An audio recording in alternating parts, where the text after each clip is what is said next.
आज आपण करूया सुक्या बोंबीलची भाजी। कढई गरम झालेली आहे। आता आपण बोंबील थोडे भाजून घेऊया।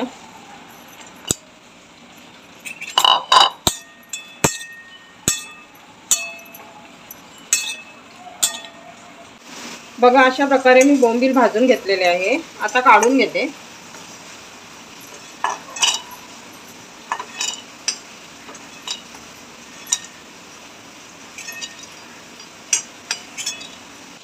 भाजलेल्या बोंबीलमध्ये पाणी टाकून आपण भिजत ठेवूया। बघा, 10 मिनिटं मी बोंबील भिजवून ठेवलेले होते। आता बोंबील स्वच्छ धुवून मी दुसऱ्या पाण्यात ठेवलेले आहे। बोंबीलच्या भाजीकरता लागणारं साहित्य: 2 कांदे बारीक चिरून घेतले, 2-3 लसणाच्या पाकळ्या चेचून घेतल्या, 1 टोमॅटो बारीक चिरून घेतला, थोडी चिंच भिजत घातली। कढई गरम झालेली आहे। तेल टाकून घेऊ।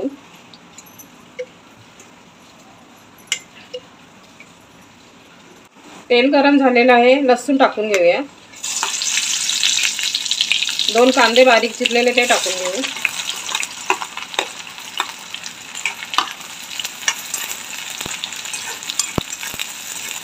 चवीनुसार मीठ टाकून घेऊ। कांदा छान लाल फ्राय होतपर्यंत तळून घेऊया। कांदा बघा छान लाल फ्राय झालेला आहे। आता आपण सर्व मसाले टाकून घेऊया। 1 चम्मच हळद, 3 चम्मच मिरची पावडर, 1 चम्मच धना पावडर, 1 चम्मच जीरा पावडर, अर्धा चम्मच गरम मसाला। छान प्रकारे मिक्स करून घेऊया। बारीक चिरलेला टोमॅटो टाकून घेते। टोमॅटो पण छान प्रकारे मिक्स करून घेते।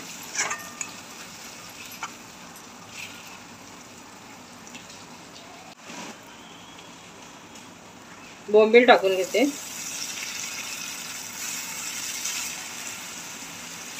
बोंबील पण छान फिरवून घेऊया।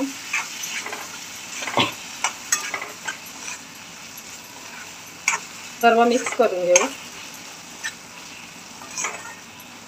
झाकण ठेवून आपण एक वाफ काढून घेऊ।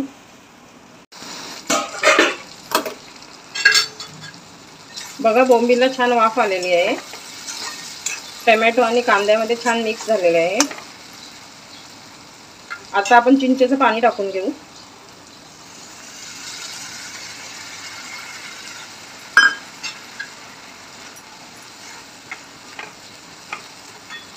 झाकण ठेवून परत 5 मिनिटं शिजवून घेऊया। बघा, 5 मिनिटं झालेले आहेत। आपली भाजी शिजलेली आहे।